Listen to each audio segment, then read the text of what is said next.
sejahtera bagi kita semua. Yang terhormat dosen penguji ujian kinerja PPG dalam jabatan kategori 1 tahun 2023. Perkenalkan, nama saya Stefanus Surdi. Saya mahasiswa PPG dalam jabatan kategori 1 Universitas Negeri Surabaya dengan nomor peserta 2300103922184074. Pada kesempatan ini saya akan melaksanakan praktek pembelajaran guna memenuhi tugas ujian kinerja PPG dalam jabatan kategori 1 tahun 2023. Untuk lebih jelasnya, berikut video praktik pembelajaran yang telah saya laksanakan. Mohon masukan dan saran untuk perbaikan demi proses pembelajaran di kemudian hari. Akhir kata, saya ucapkan terima kasih. Selamat menyaksikan.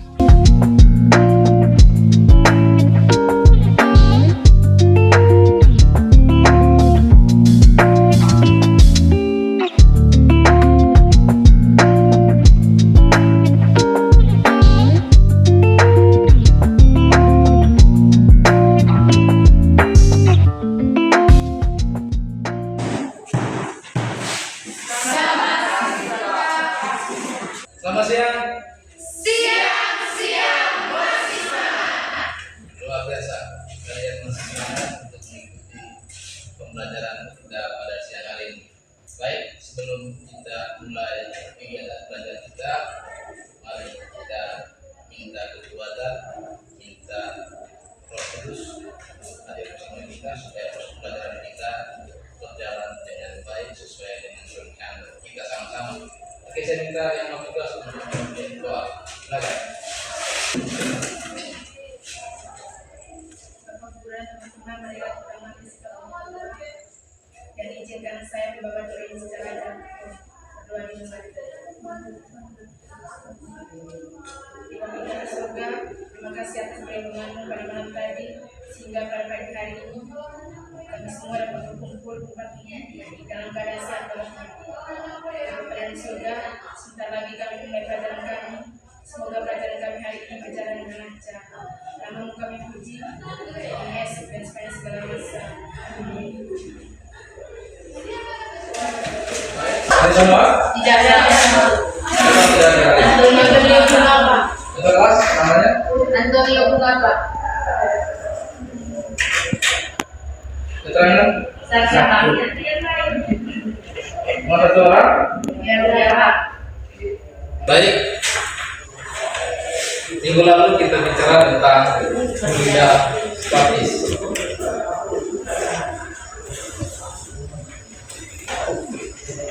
Dan hari ini kita bicara tentang kapilaritas.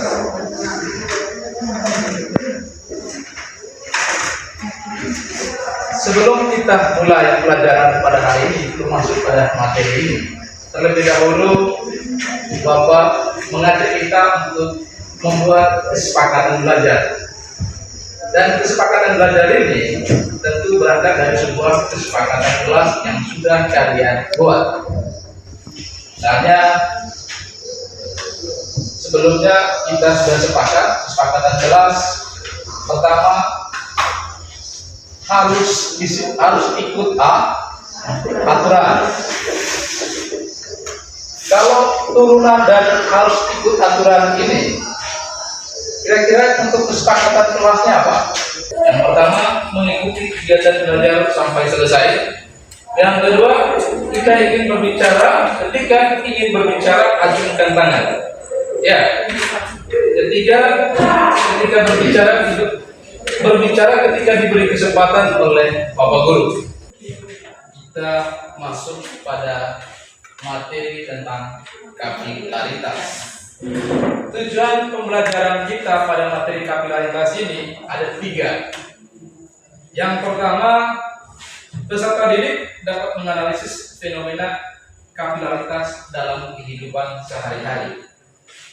Yang kedua, peserta didik mampu merancang percobaan kapilaritas.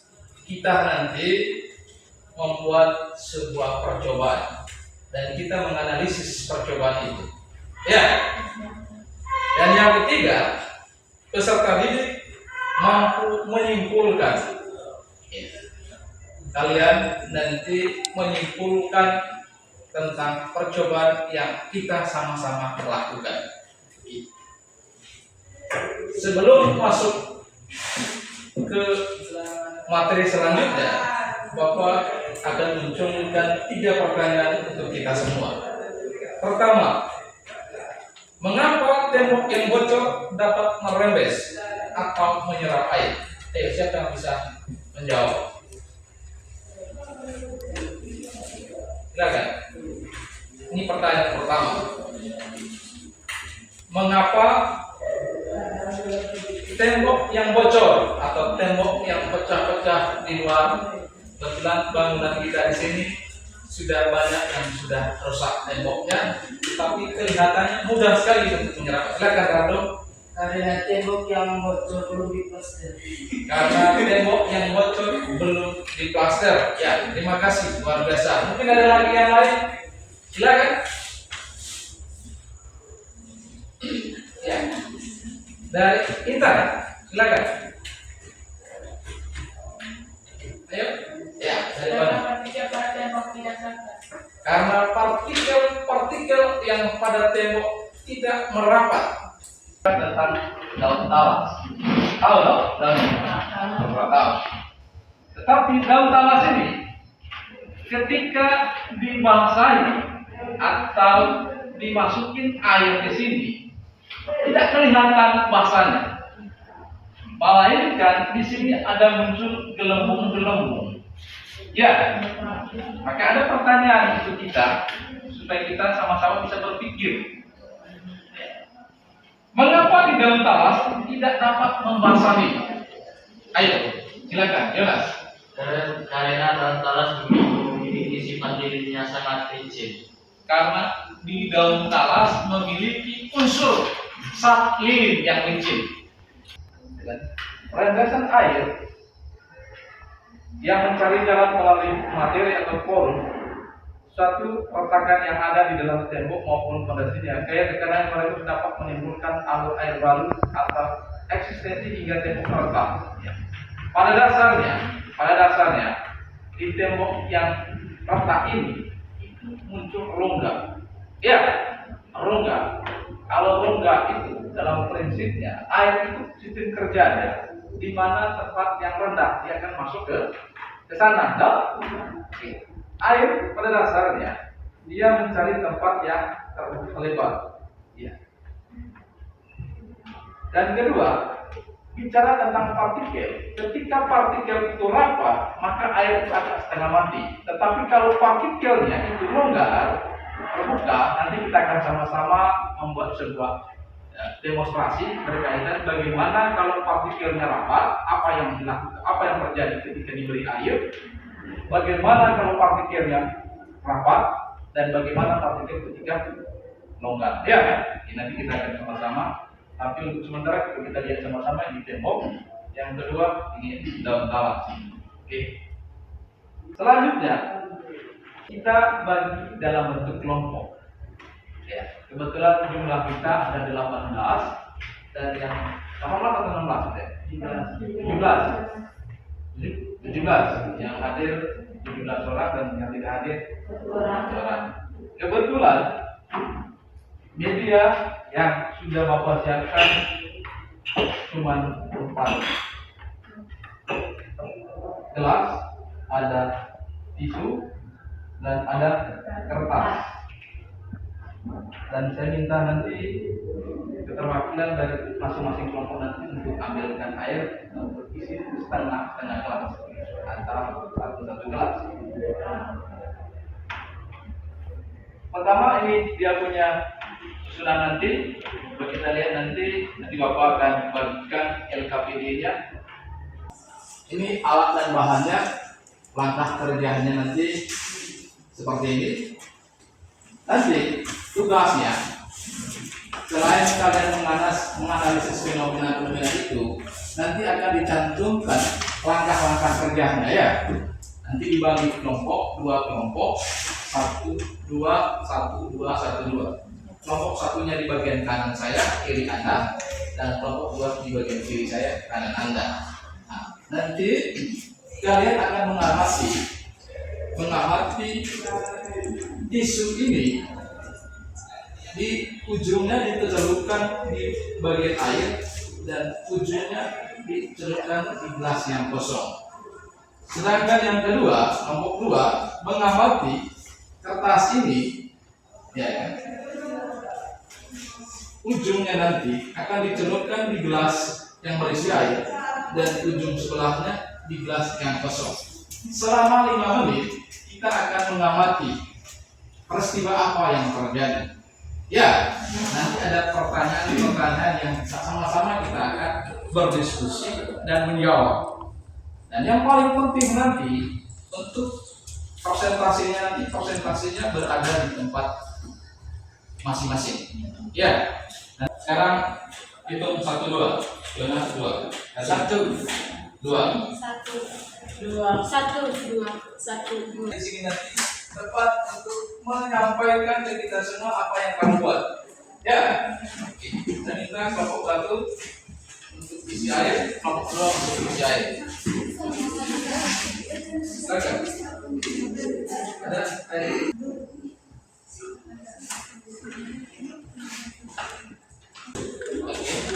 Kamu airnya ada di sini.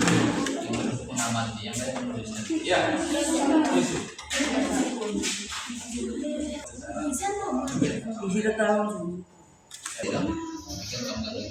Yang lain kan di sini, yang lain kan di sini. Tempelkan di sana nanti. Nanti jelaskan di sini. Yang lain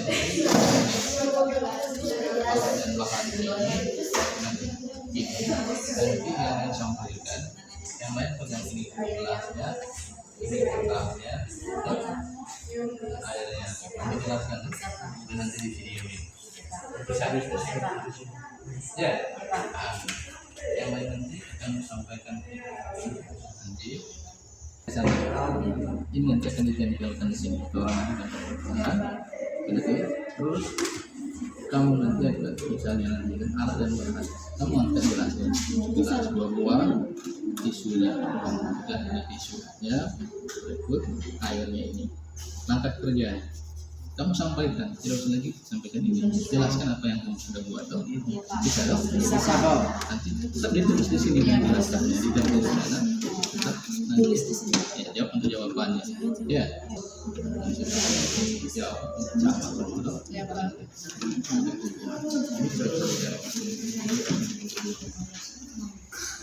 Waktunya harus diperhatikan berapa menit waktunya. Bisa pakai berapa waktu yang itu yang terjadi.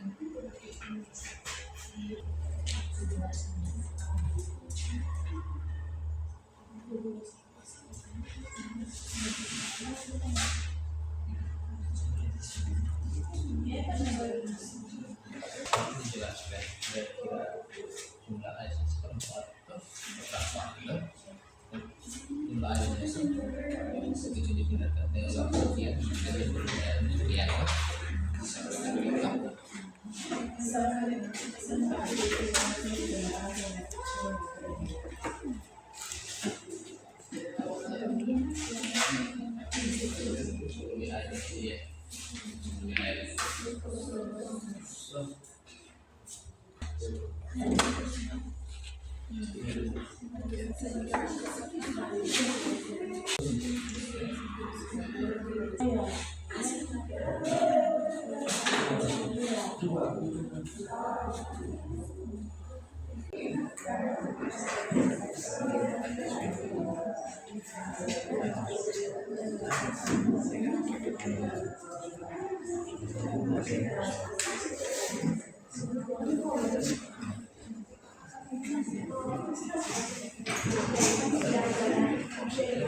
Kita sama-sama mendengarkan apa yang sudah dilakukan, yang diamati dari masing-masing kelompok.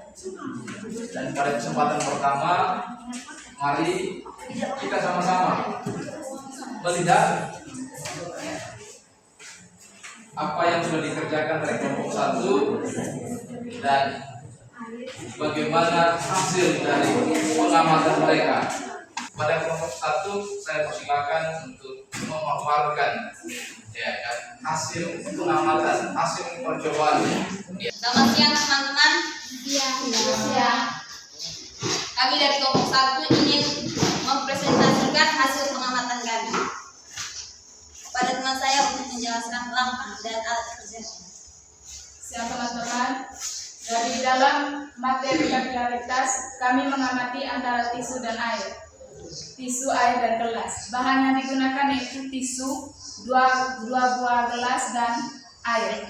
Langkah kerja yang pertama adalah siapkan 2 gelas kosong, kemudian gelas yang pertama kita tuangkan air, dan yang satu kita biarkan kosong. Kemudian ambil 5 tisu, kemudian kita lipat, dan ujung tisu yang pertama kita celupkan ke dalam gelas yang berisi air, dan ujungnya kita letakkan ke gelas yang kosong. Setelah melakukan itu, kita akan mengamati dalam waktu 5 menit. Dalam waktu 5 menit, kami dapat memperoleh bahwa tisu dapat menghantar air dari gelas yang berisi air ke gelas yang kosong. Terima kasih. Apakah air akan menetes pada tisu dari gelas yang berisi air ke gelas yang kosong? Jika ya atau tidak, mengapa hal itu terjadi? Ya, menurut yang kami amati, tisu yang dicelupkan ke gelas yang berisi air dapat membawa air ke gelas yang berisi kosong. Hal itu terjadi karena pori-pori pada tisu longgar. Faktor apa saja yang mempengaruhi peristiwa tersebut? Faktor yang mempengaruhi peristiwa itu adalah adesi, di mana adesi adalah gaya tarik-menarik antara molekul yang tidak sejenis. Bagaimana aplikasi atau penggunaan peristiwa tersebut dalam penerapan kehidupan sehari-hari? Kegunaan peristiwa itu dalam kehidupan sehari-hari yaitu adalah kejadian merembesnya air pada tembok yang retak, di mana jika suatu benda partikelnya tidak rapat maka air akan cepat merembet, dan itu juga yang terjadi pada tisu. Kesimpulannya, karena pada pori-pori tisu lebih banyak dari kertas, sehingga ruang untuk penyerapan airnya lebih besar juga. Oleh karena itu, tisu lebih banyak menyerap air dibandingkan kertas. Baik teman-teman, saya akan membuka sesi pertanyaan. Kami dari kelompok 2 ingin bertanya kepada kelompok 1. Kenapa air bisa naik ke atas tisu? Oke, baik. Terima kasih kepada teman saya Sastri dari kelompok 2. Hal itu terjadi karena pori-pori dalam tisu itu terlalu tipis dan longgar, maka air dapat cepat meresap ke dalam tisu. Terima kasih. Luar biasa, kita sebut Resti. Mantap, Resti. Baik, kami dari kelompok 2 ingin bertanya kepada kelompok 1. Saya ingin bertanya, contoh aplikasi dalam kehidupan sehari-hari berdasarkan penjelasan yang kalian lakukan tadi itu berdasarkan faktor adhesi. Oke, baik. Terima kasih kepada teman saya Fatima. Jadi, faktor adhesi juga dalam kehidupan saya kita itu contohnya tembok yang retak. Jadi tembok yang retak itu sama hal dengan tisu, karena partikel yang ada di dalam tembok itu longgar, maka air dapat merembes dengan cepat. Terima kasih. Oke, kita sebut Resti. Mantap, Resti. Ya, karena apa? Dari kelompok katakan tadi, misalnya dalam tembok kita yang retak, kenapa cepat roboh sekali? Ya kan? Karena dia sudah diserapi oleh air. Ya, karena partikel-partikel dalam tembok yang sudah retak atau yang sudah bocor itu sudah longgar. Ya, air mudah sekali untuk menyerap. Seperti tisu tadi. Tisu itu kan kita tahu bersama bahwa partikelnya sangat terbuka. Ya, sangat longgar sekali. Ketika diisi air, maka mudah sekali dia akan menghantar. Begitu juga tembok. Kalau kita lihat sama-sama di bagian pinggir bawahnya tembok, kalau ada yang rusak, ketika musim hujan pasti ada tumbuh apa? Lumut. Lumut.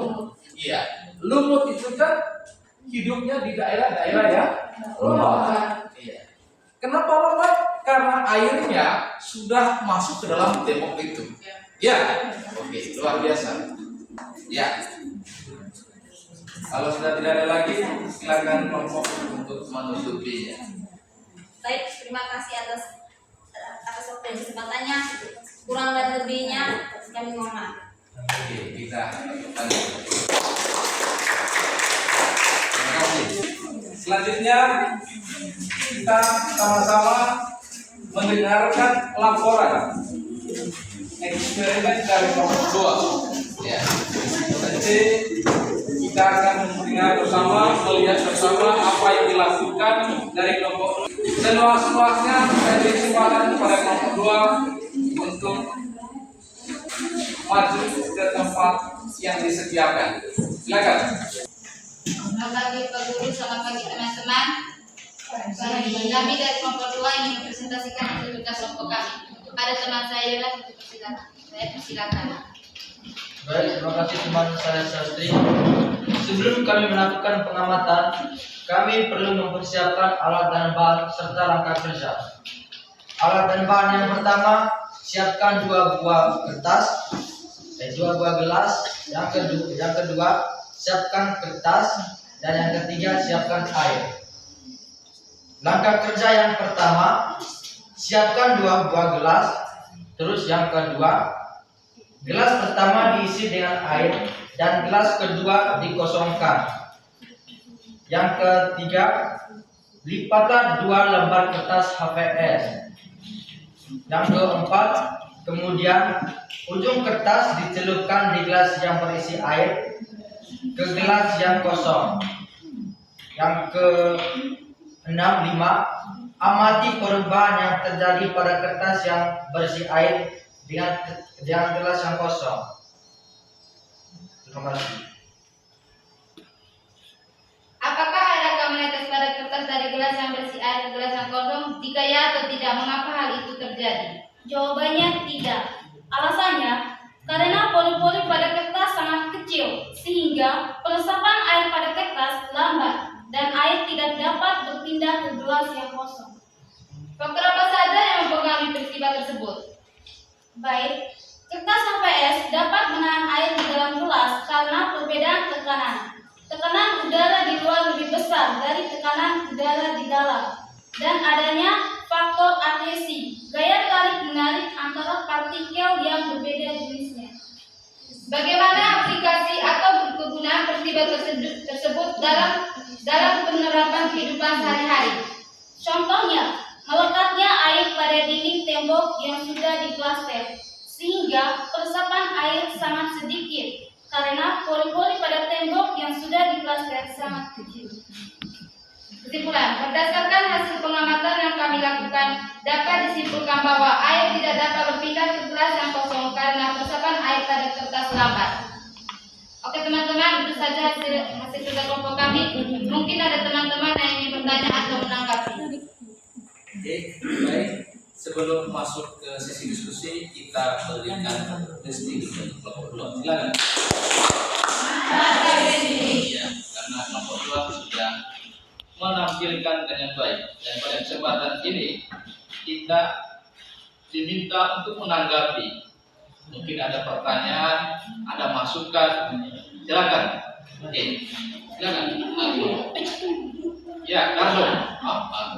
Baik, saya dari kelompok 1 ingin bertanya, mengapa kertas yang dicelup ke dalam air tidak bisa mengantar air ke gelas yang kosong? Baik, karena pori-pori pada kertas sangat kecil, sehingga peresapan air itu sangat lambat dan air tidak dapat berpindah ke gelas yang kosong. Oke, bagaimana? Oke, kita cukup listing untuk kelompok 2. Mantap, Besti. Iya, mungkin ada pertanyaan yang kedua. Oke, dari Oke, baik. Terima kasih kepada kelompok 2 karena memberi waktu untuk kami bertanya. Jadi saya bertanya, peristiwa apa yang berkaitan dengan kertas dan air itu dalam kehidupan sehari-hari?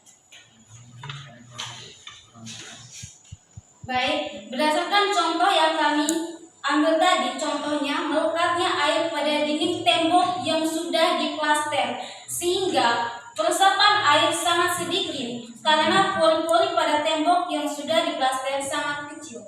Terima kasih. Teman-teman, itu saja hasil kerja kelompok kami. Sekian dan terima kasih. Baik. berhubung presentasi dari masing-masing kelompok sudah selesai, pertama saya mengevaluasi dulu berkaitan dengan apa yang kamu bahas berdasarkan dari eksperimen yang sudah kamu amati secara bersama. Kalau pengamatan Bapak sesuai sekali dengan apa yang sudah kita sepakati. Ya, pertama kalian sudah mengikuti dengan baik. Ya, jadi karena hukum pelajaran kita belum selesai, tetapi Bapak melihat bahwa kalian sudah mengikuti pembelajaran dengan baik. Dan kedua, saya ambil yang terakhir dari kalian tadi, bahwa kalian sangat aktif sekali, sangat aktif, baik kelompok 1 maupun kelompok 2. Karena apa?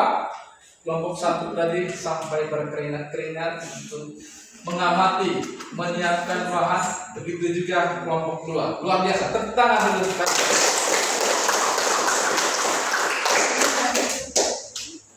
Yang berikut, saya juga melihat tadi kalian begitu disiplin. Kenapa? Saat memberikan pertanyaan itu ketika kelompok memberikan kesempatan, dan teman-teman yang ingin bertanya, hendak bertanya juga, acungkan tangan untuk memohon izin berbicara. Itu luar biasa, dan itulah diskusi yang baik sebenarnya. Selanjutnya kita akan melihat kesimpulan materi kita, bicara tentang kapilaritas. Coba kita lihat sama-sama di sini. Ya, coba kita lihat sama-sama bicara tentang kapilaritas. Kapilaritas merupakan peristiwa naik turunnya zat cair, ya, pada celah sempit atau pipa kapiler. Ingat baik-baik, pada celah sempit. Tadi kelompok 1 dan kelompok 2 mengamati pada celah tisu dan celah kertas. Ya, itu peristiwa naik turun. Dari tisu tadi terjadi naik, sementara di kertas tidak. Maka kerangka berpikir kita muncul sebuah pertanyaan: mengapa bisa naik? Mengapa tidak? Tadi kelompok sudah memberikan jawabannya. Ya, baik kelompok 1 tadi memberikan jawaban kepada kelompok 2, begitu juga kelompok 2 tadi memberikan jawabannya. Oke, ingat, dalam peristiwa naik turunnya zat cair ini pada celah sempit atau pada pipa kapiler itu disebabkan ada 2 gaya. Pertama, gaya adhesi, dan kedua adalah gaya kohesi. Adhesi dan kohesi. Apa itu gaya kohesi? Apa itu gaya adhesi? Coba kita lihat sama-sama. Ini jawaban. Gaya kohesi adalah gaya tarik menarik antara partikel sejenis. Iya, dia bisa menarik partikel sejenis. Ya. Sementara adhesi itu adalah gaya tarik menarik 2 partikel yang berbeda. Iya, 2 partikel yang berbeda. Kalau begitu, kapiler merupakan fenomena naik turunnya zat cair dalam suatu pipa sempit atau kapiler. Semakin kecil pipa, semakin besar kenaikannya atau penurunnya cair. Kalau prinsipnya, kalau kita dalam air itu coba kamu lihat, kalau air pipanya kecil, tapi kalau volume airnya besar, maka deras sekali kan? Ya, Pak. Tapi kalau pipanya besar, volume airnya kecil, maka dia akan lemes, ya? Oke. Ada konsep matematisnya nanti. Coba kita lihat di sini ada tampilkan.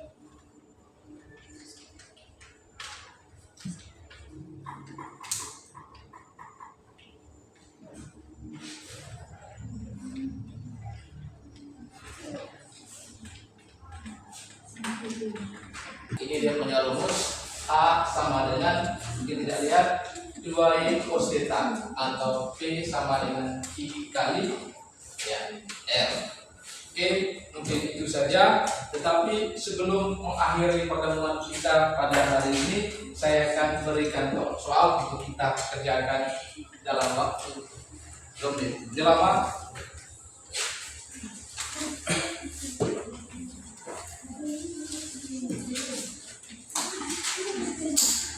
Silakan.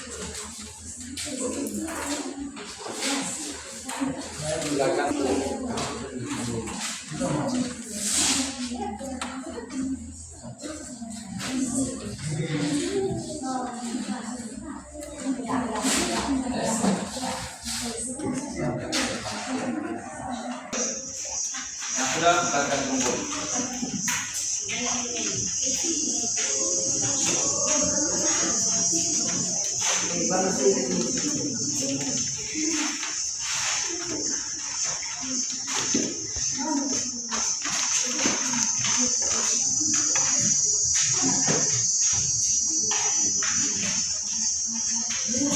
Ya, kelompok yang belum silakan.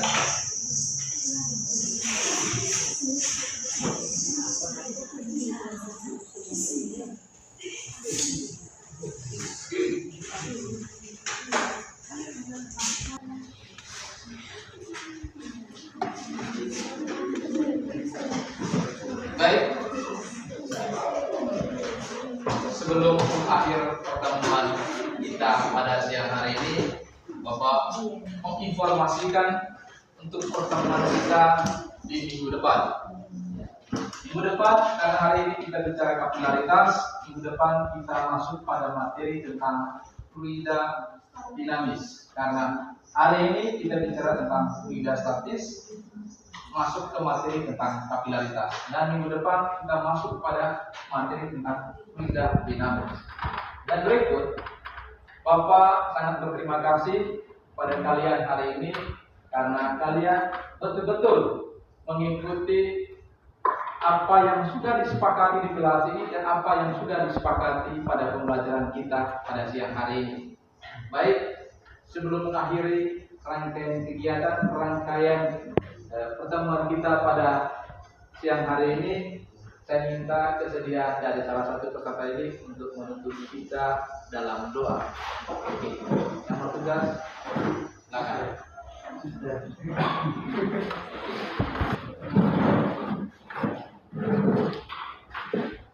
Teman-teman dan Bapak Guru, marilah kita siapkan hati untuk berdoa. Dan izinkanlah saya membawa doa ini secara ajaran Katolik. Berdoa dimulai. Tuhan, terima kasih Engkau telah membimbing kami selama kegiatan kami tadi hingga selesai. Tuhan, semoga apa yang kami pelajari tadi dapat berguna masa depan kami. Namamu kami puji kini dan sepanjang masa. Amin. Terima kasih.